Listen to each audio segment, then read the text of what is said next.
Los Pumas will be looking to upset the odds, but it really is a long shot for them against the All Blacks. My name's Mark. Let's talk rugby.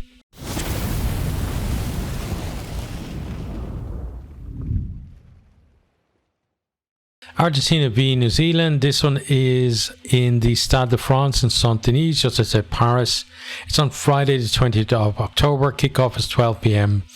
BST. So this is world number 7 versus world number 2. We're going to have a look at the teams, starting with that Argentina team. So front row, Gallo there. He's had a great tournament. Montoya bringing all that experience at hooker. And you got Gomez, Codella, who I think he's gotten better as the tournament has gone on. He's been in and out of the starting team through the pool stages, but now he's got a start in the semi-final. The second row then is Pagadizabal and Lavanini. So Lavanini last week he was tempted to get himself into a bit of trouble, but he didn't. So fair play to him for being somewhat restrained there. The back row then, Juan Martin Gonzalez, Marcos Kramer, he's just been amazing for Argentina through this tournament, and then Facundo Isa as well. That whole back row have played really well, but it's another big test for them. Probably the biggest test. Well, I think definitely the biggest test for them.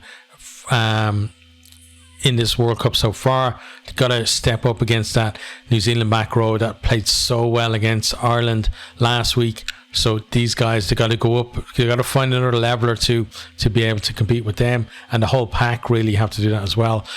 We've seen Argentina haven't been great in the scrum. New Zealand, they've gotten the first choice front row back now. Their scrum is getting better as well. And line out too, they've got to be good on that basic set piece for these guys. It's got to be great.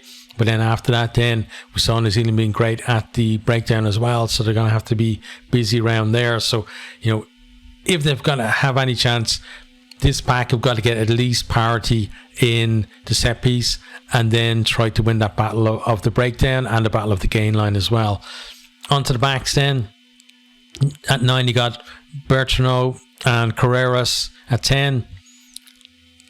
So we saw them playing fairly well together last week, and again they're going to have to produce something similar.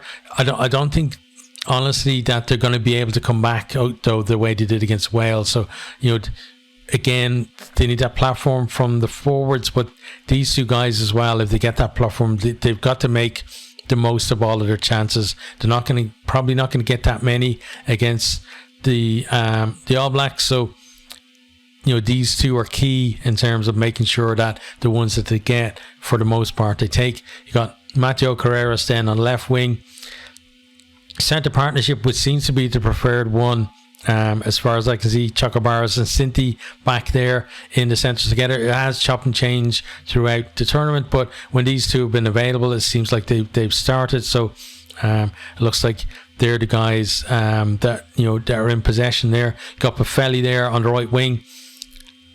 Had a decent game with the boot against Wales. He got those 2 penalties basically in the last 2 minutes of the half to cut that deficit. They were 10-0 down. Suddenly they're 10-6 at half time. He did have one poor kick at the start, and that probably was a bit of a worry, because generally he's either hot or cold from the tee, and he doesn't seem to be able to turn it around during the game, but he did in that game. So that's a good sign, I think. You got Juan Cruz Malia there at full back, really dangerous runner, but we've seen so many dangerous fullbacks, and I think the thing with this is that, again, you got to make the right decisions. When to go, when to bring it up and kick it or whatever. But when he gets his chance, they got to finish it off. It can't just be a break and him being left on his own with no support. So it's very important that the rest of those backs are on the same page as him if he's going to run the ball back. Onto the subs bench then, you got Creevy. We saw him come on and be just absolutely amazing against And Wales just bringing all that experience and nous as well there. Because Sclabby come on and scored basically, the try that nudged them ahead and really made them believe that they can actually win that quarter-final. Got MacLeod there as well. So, a decent front row coming on there, and they're going to have impact. I think everyone from this bench is going to have an impact because they can't fall off in the last 20 minutes and let New Zealand walk away. We've got Alamano, who has had an excellent tournament, and he's probably unlucky not to be starting. He's been really good in the second row. Got Bruni there as well, covering the back row. You got Bazan Bellis, who's been in and out of the starting team. The same with Nicolas Sanchez. He's the one that got that intercept try that pretty much sealed the win for them. And I think he popped over the penalty at the end as well. And then Moroni there as well with that amazing covering tackle that he put in on Lewis Rees-Zammit there too. Big try saver that he put in. So, so much impact from the bench against Wales, but they've got to do it again against New Zealand. We're going to have any chance of making that final. On to then the All Blacks team. So front row, Ethan de Groot, Cody Taylor and Tyrell Lomax. So de Groot and Lomax came back into the starting lineup against Ireland. They look really good in that one. They had the better in the scrum.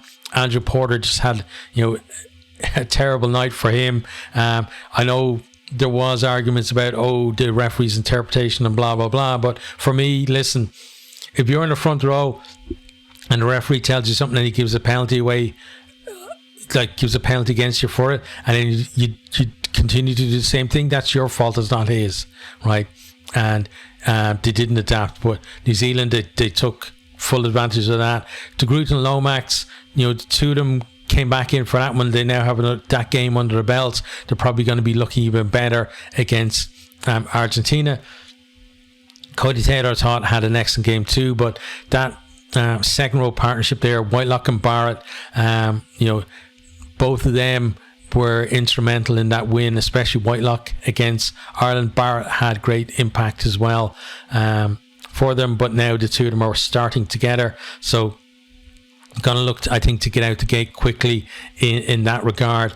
And breakdown, mauls and set piece, these guys are really gonna make Argentina work, and they're also gonna have very positive impacts, I think, for their own team. Back row stays the same there. You got Frizzell at 6, Kane at 7 and Ardi Sabaya at 8. They worked really well as a unit. And again, Sam Kane talked about with Mark from 2 Cents Rugby that he's very kind of vilified over the last year or so, especially because of that series defeat by Ireland. But it was actually against, for me at least, against Argentina, that opening game against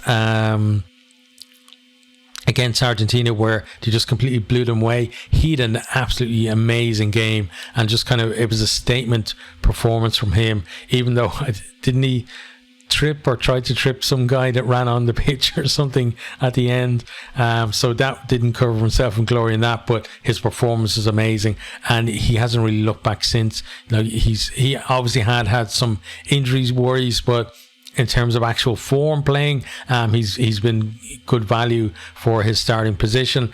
Into the backs then, Aaron Smith, he's been excellent all tournament. Richie Mwanga, he's so influential against Ireland, not just kicking, but his break for that try, that Will Jordan try, that pretty much put New Zealand in the driving seat there in the second half, was absolutely top draw from him.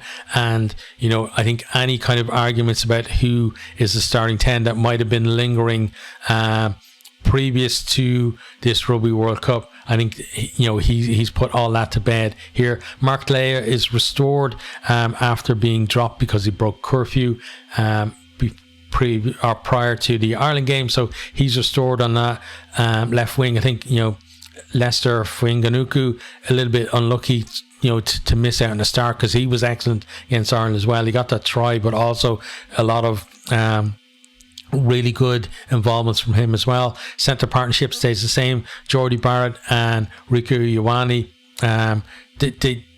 they just look so good together. Two of them are big guys. They can both bust, but Jordy Barrett has lots of other skills as well. Decent kicking game. He can be evasive. Riku Iwani has that offloading game as well, and the two just complement each other so well.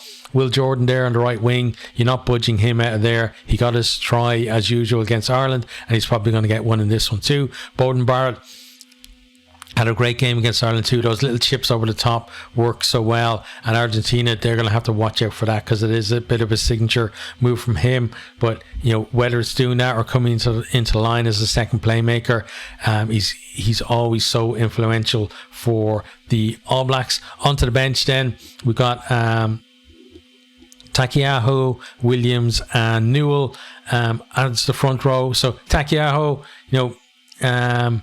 we know what he can do, and he's going to perform when he comes on. Williams and Newell, as I've seen them through the World Cup, I think that they're growing in terms of just their performance, but also I think probably with confidence with them in the test arena as well. Got Brodie Retallick, such experience made to bring off the bench as well if things are going against you. Got Papali'i, who has been in excellent form too. He's going to come on and add to that back row. Finlay Christie again is preferred as the replacement 9, so no place for Rygaard there, but you've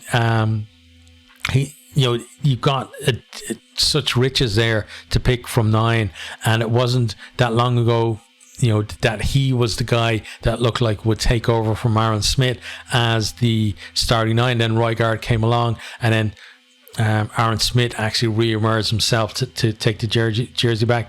Damien McKenzie, he's got to be one of the most talented players that that has pretty much been on the bench for the entire Rugby World Cup from any team, not just from New Zealand.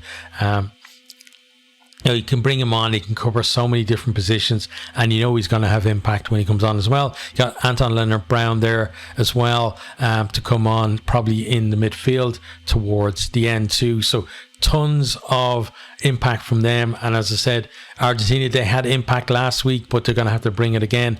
In terms of who do I think is going to win this? So listen, let's not be around the bush. New Zealand, absolute favourites for this. In that opening of the Rugby Championship, just completely blew Argentina away at the start. Argentina did get a couple of scores towards the end, but the game was well out of reach by then. And Argentina got to guard against that. They've got to be the ones to get the fast start, maybe get a score on the board. And if New Zealand respond and get a little bit ahead, at least stay within kind of a score to stay in it towards half time. But then they've got to bring it in the second half if they've any chance of getting to that semi-final. But for me, listen, New Zealand, people talked about them, they're gone, they're not as good as they used to be, but listen, the floor for these guys is so high that even when they drop, they're still not a bad team.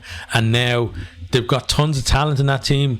It looks like they're beginning to gel the way we haven't seen at least this group of players gel in the past as well, and they're finding form. So now we're wondering where the ceiling is for these guys rather than the floor, and that's a good place for them to be. And because of that, I think people will talk about, maybe they're going to get distracted about all the talk about they're already through to the final, etc. But in the pool stages, you would have noticed that these guys, when they have an opportunity, the foot does not come off the throat. They just keep on going. They keep on adding the scores. I don't think there's going to be any complacency from them. Yes, Argentina may make it difficult for them, but I think they're going to definitely have enough to come through and make it to that final. And then if they're in the final, well, the trophy is there to be won.